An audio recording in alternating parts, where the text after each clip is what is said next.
Malay title, Hinduka Sari Sultan, and still maintained some very Hindu-like practices. Some people have suggested that the devotion to him was a sign that Islam was gaining prevalence in Pancharanga at this time. However, some other people have also suggested that this is a sign that Indic practices were continuing despite the rise of Islam.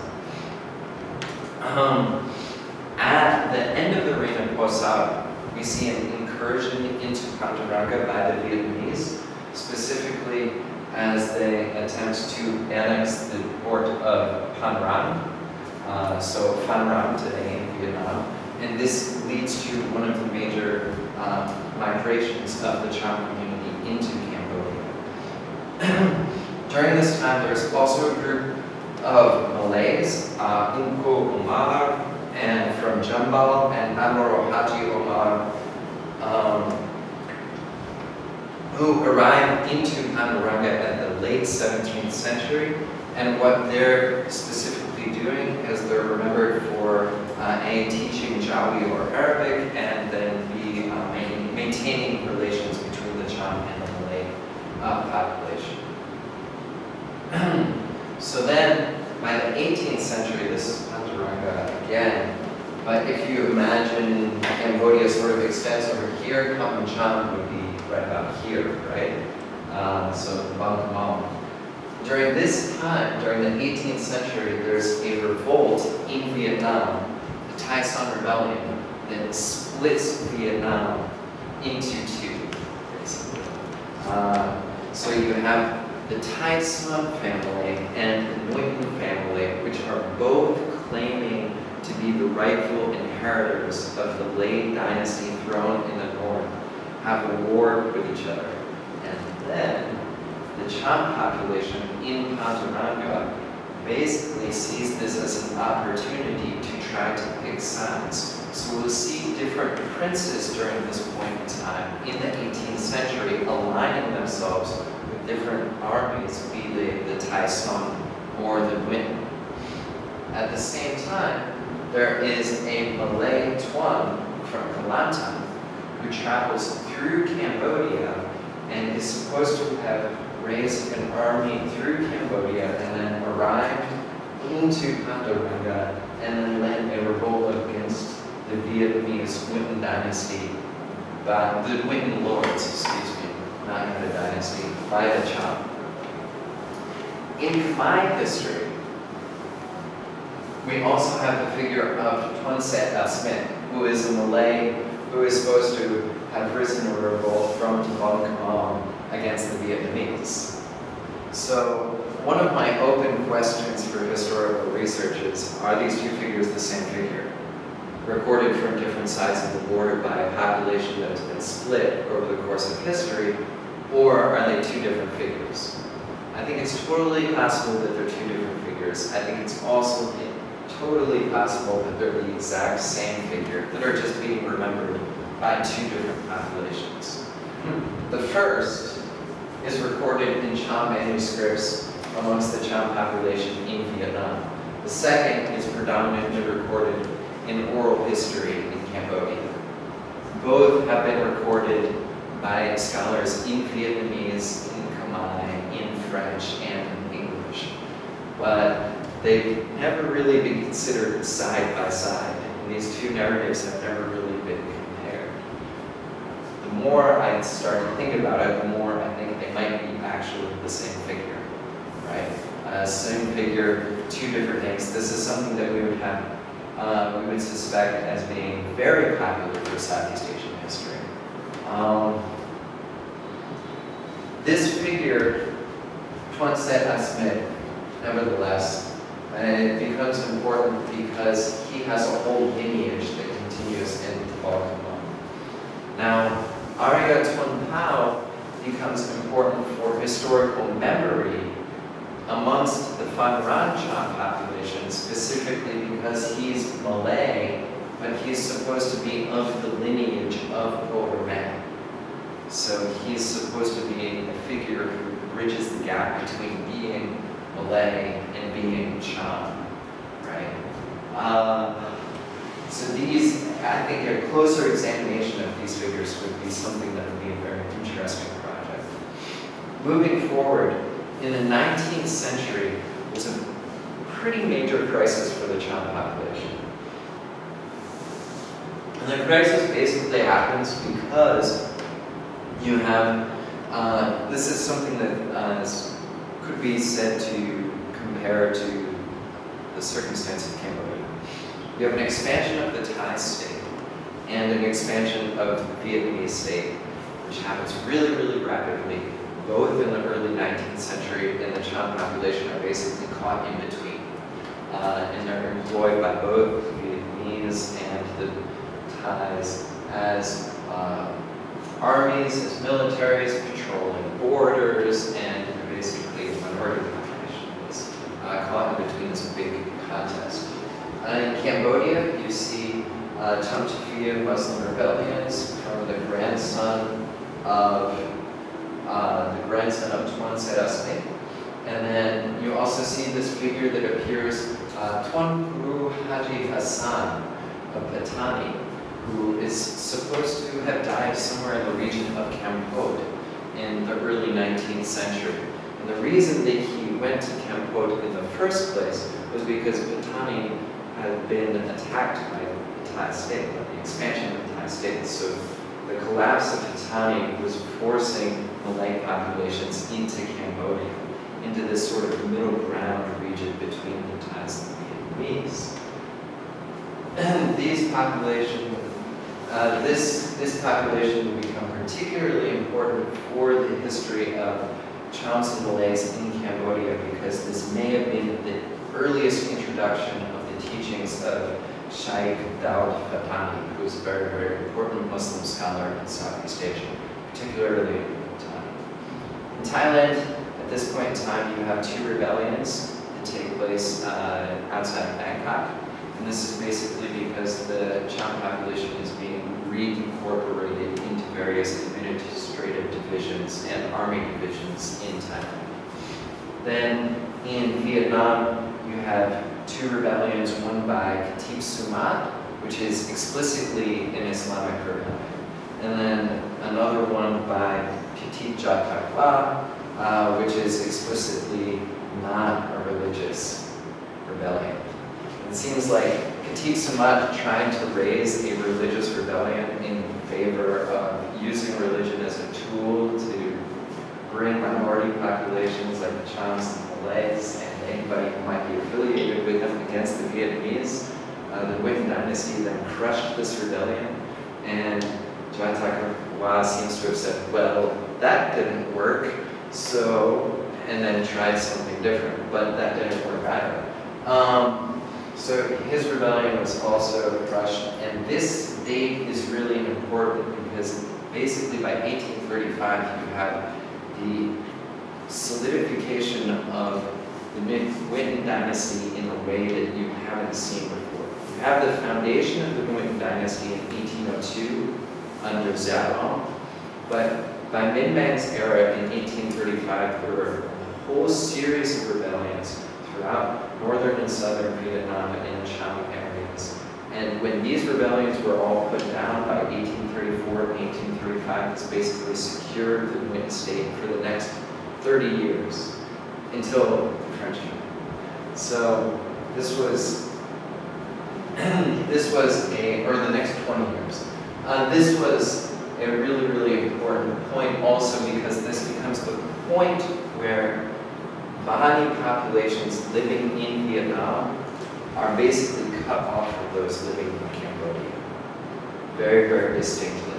And those living in Vietnam start to become more influenced by Vietnamese cultural practices, actually forcefully influenced.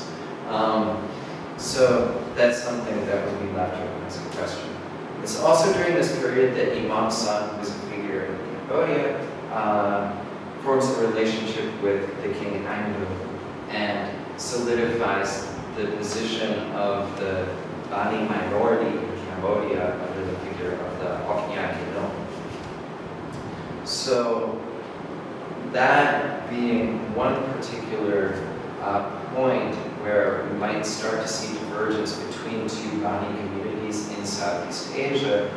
We also have figures like this. There's a Prapalat in Cham, which I believe would still be Prapalat in Khmer. So a Prapalat is basically a figure who is under an Orkneyat, and right below the Orkneyat, right below the king. So a Prapalat is a provincial figure. However, this one was writing in Cham script, the Cham script of Cambodia, and recorded events in Thailand province. And this occurred in the 1840s to 1880s. So we have this figure who was actually basically living in Vietnamese territory, but writing in the Cham script of Cambodia, and was recording himself as a Prapalat, which suggests that there was also some assertion of Khmer royal authority extending into these borderlands regions as well on the Vietnamese side that really hasn't been explored. So the results of this picture that you see here is actually Cham Bani Mauput Imam's son at Phnom Udon in Cambodia. So this is supposed to be the grave site of the Imam's. So, as I suggested earlier, the end result of this 19th century crisis for the Cham is the majority of the Cham population is divided between living in exile in Cambodia, which is pretty solidified as Khmer royal territory, and Nguyen Dang Trong, Vietnam.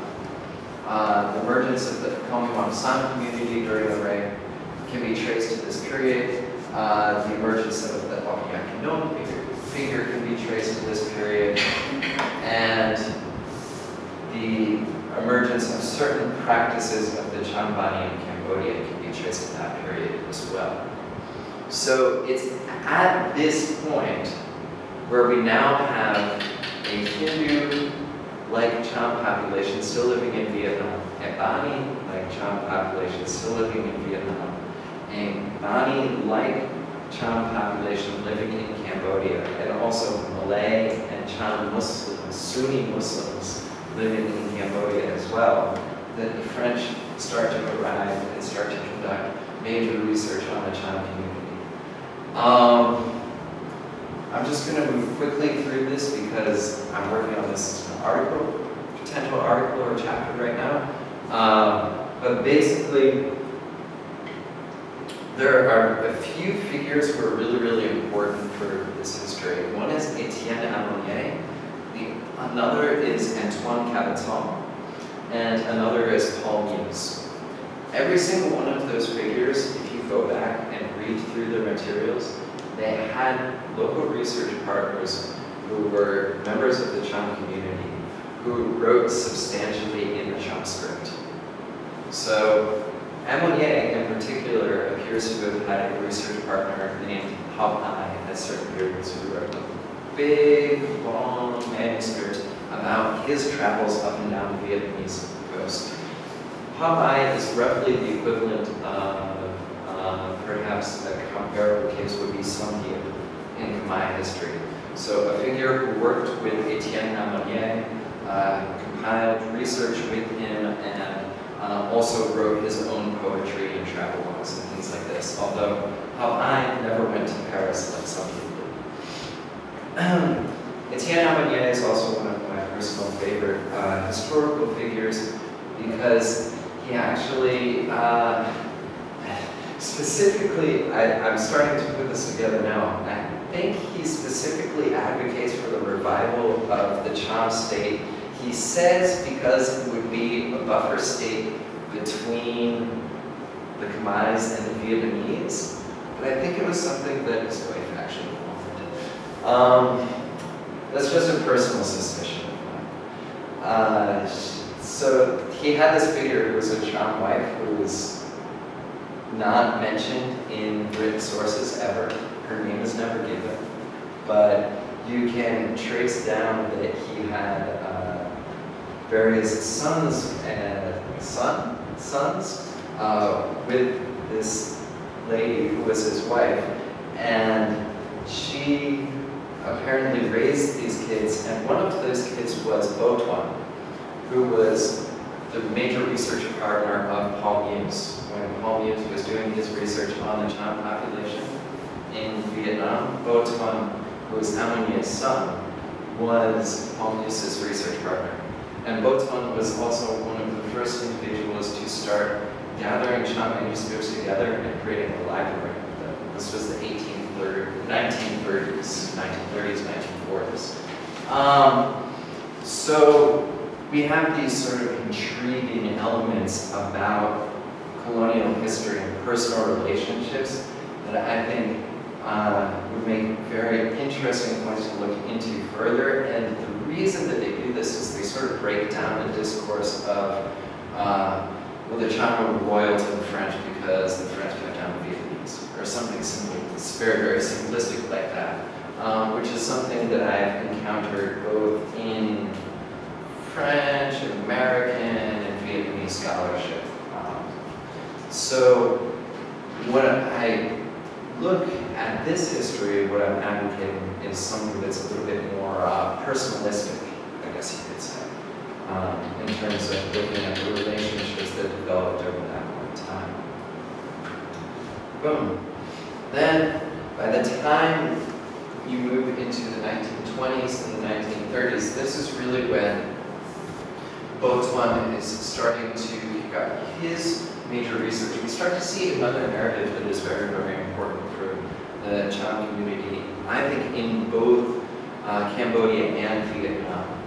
This has been applied to Cambodia already, and it's been less so extended to Vietnam, and I think it could be extended to Thailand as well. But basically, what happens is in the Malay world during this point in time, you have a split between what is called Kaum Muda and Kaum Tua, reformist and conservative Muslim groups. And that's specifically in the 1930s and 1940s. In Thailand, you see the same thing. And this happens amongst Cham communities and Malay communities who are living in Bangkok. It happens amongst the Bang Krua community. So there's, in Bang Krua, there's a figure called Direk Kursilawat, who is from North India, potentially what is now Pakistan. And then there's the figure who's the Chula Raja Mantri Transawansa, who is a, the Khmer equivalent is, I think it's like, Ritria, they drop off the Chula, so they say, Ritria Mantrai, and then you basically have what is essentially the mufti figure of the country at that point in time. Now, scholars who have looked at the National Archives of Cambodia have basically, and some of them, my teachers, older colleagues, have basically looked at this in terms of seeing a Malayization or a Jawaization of the Cham population at this point in time.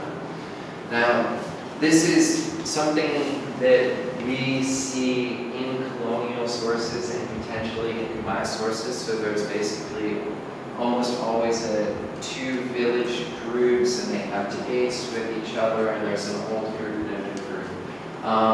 And the way that this has been viewed is that there's a Malayization or a Jawaization of the Cham population at that point in time. Now, my question would be, how deep did the Jawaization actually go? Right? So looking through the National Archives, I could suggest that, okay, the figure who's the Mufti has written materials in Jawi that are beautiful, right? You can read them, right? But if you look at the materials amongst people who are writing in Battambang at this point in time, and they're being picked up in the French colonial archives, people can barely sign their signatures in Jawi, right? So I don't think that the Jawiization goes as deep as some previous historians have actually suggested, right? I think that this is a lens that's being used to look at that period and has frankly been informed by contemporary discourses in Cambodia, right? So this is what we'd say is the historian's critique would be upstreaming, right? So people are using the contemporary lens to write the history of the past. Now, what I prefer What I would prefer to do would be, and I'll reflect on this in a moment, is to have the archival sources sort of speak from the meta perspective. So something that we have just continuing through this 1930s and 40s discourse is we have this old and new group. Then by the 1950s you have, and 60s you have figures in Cambodia that are very, very clearly global Jamaat type figures, so global Muslims. So you see this in Indonesia and Malaysia, you see this in South Vietnam and Thailand. Then you have the proclamation of Khmer Islam, specifically advocated by Norodom Sihanouk as a means to erase racism in Cambodia. Actually advocates that. The problem with that, of course, is that the Chams don't see themselves as Khmer, they see themselves as Cham. So they actually see that as racist, right? So something perhaps Norodom, be it as great as he was, didn't quite think too far in the future about. But this is a very important stepping stone, right? Seeing Khmer Islam, the proclamation of the state Islam, happens in Cambodia at this point in time, and it also happens in Thailand at this point in time, in the 1960s. Now, the reaction amongst the Cham community in Cambodia is to say, no, actually, the Cham in this community are Cham Islam, they're not Khmer Islam. Consequentially, but the members who are saying that they are Cham Islam start to move to Tainan and Chabab in the 1960s. You start to see this definition of what is recorded as Hoya Moi in Vietnamese, which is New Islam. And basically what the Hoya Moi term refers to is Sunni populations. Nobody ever says this in Vietnamese. They just say that it is Hoya Moi, or they say that it's Cham Islam, right? But basically this is Sunni reformist-like populations that are structured. This is the big picture. Now, this then gets contested with what is in Vietnamese called Hoya Khu, which is Old Islam. However, because Cham Islam is the Cham word that is being used to identify the Hoya Moi group, particularly in An Giang, Tainan, and Ho Chi Minh. If you go to ask a Bani group, a member of a Bani community, are you a Muslim? You might get no for a response. In fact, very, very frequently, you would get no for a response. And this is because not necessarily that they are not Muslim, from understanding of what Muslim practices and traditions are, or that they don't see themselves as being Hoya in Vietnamese, but because this complicated history in this region has led to a binary between Cham Islam and Bani, specifically in Vietnam. So there is a Japanese anthropologist, Yosuko Yoshimoto, who actually raised the question of, can Hoya be translated as Muslim from Vietnamese to English anymore, right? Specifically because of this discourse that's going on. And a very, very interesting event that I noted very recently was that in certain villages, people will actually talk about Bani faith as being something that is an independent religion. So they say Agama Bani in Cham, Agama being the word for religion, and then Bani being the word for that specific religion. Part of that, I think, is that certain individuals will go through a process of trying to justify that the Bani and the Cham have this relationship, this religious system, and they see Agama Cham as being something that is clearly a religion. So they want to elevate, there's a want to elevate Agama Bani as something that's clearly an independent religion and not Cham Islam, right? And the important thing that I think that this raises is that popular discourses do not necessarily reflect archival sources, and archival sources do not necessarily reflect popular discourses. but we should be aware of both. Now, one of the interesting things that I want to raise, another interesting question coming out of this, and this goes back to the reading of archival sources. So most of the scholars who have looked at archival sources in Cambodia have looked at Malayization or Jawiization of the Cham population. Now, if you read the sources that are presented in Khmer with French translation, my Khmer is like very small at this point in terms of reading ability. So I mostly relied on the French translation, as everybody else who has written about this in French and in English. I know because I asked them. So, that being the case, when we go through and read the debates that took place, we can pinpoint a certain number of debates. January 1929 in Kendal province between an old and a new group. Battambang in 1934, particularly headed by Haji Sulaiman and Hai Samsu, who were reformist figures. And then by 1948, Samsus was specifically using Shaikh Patani's works. So we actually have the confirmation that Patani's works are being used in Cambodia by the 1950s. Then in the 1950s, you have Tuan Lee Musa and Hai who is known as Muhammad India in Sapai Clay, which is in Cham province. So these are basically pinpoints where you would see old group and new group. That being said, by reading Penny Edwards' Cambos, Edwards suggested that there is an emphasis on Sassanatiya in Cambodia, throughout colonial Cambodia. So, Mahanakai interpretations of Theravada Buddhism were used as a means for solidifying royal authority, they were sort of supported by the colonial government as a means of supporting colonial authority, right? And this is also the lens that was actually used to record these debates at this point in time.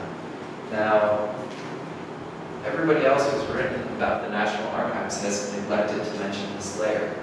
But we don't actually see that there's Cham Redraw or Cham Plak, which would be the Cham terms, right? New or old terms.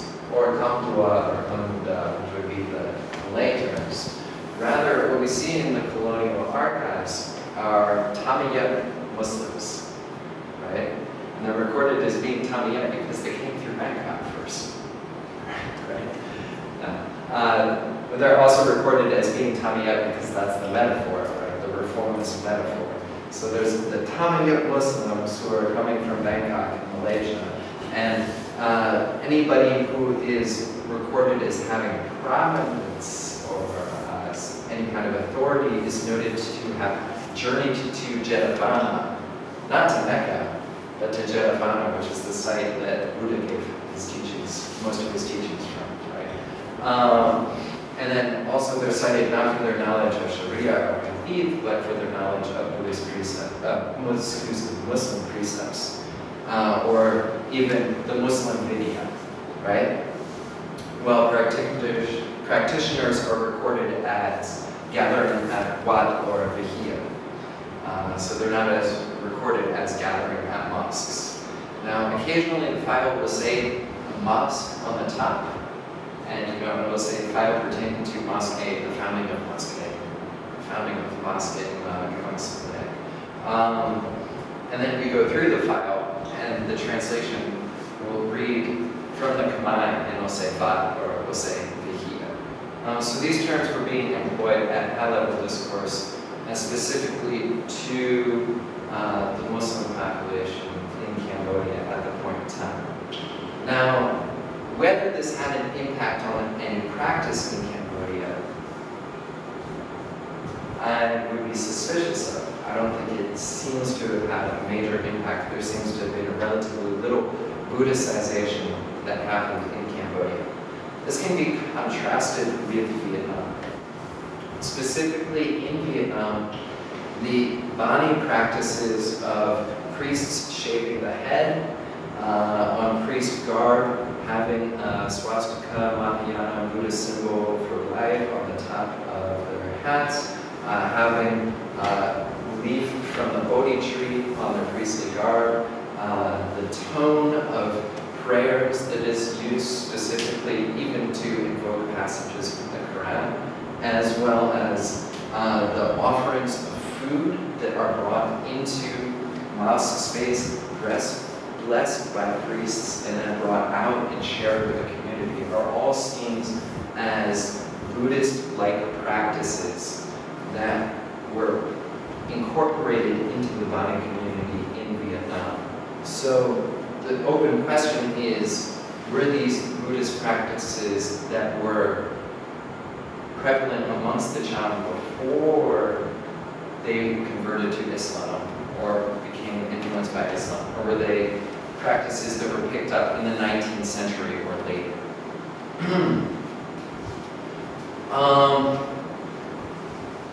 Moving on.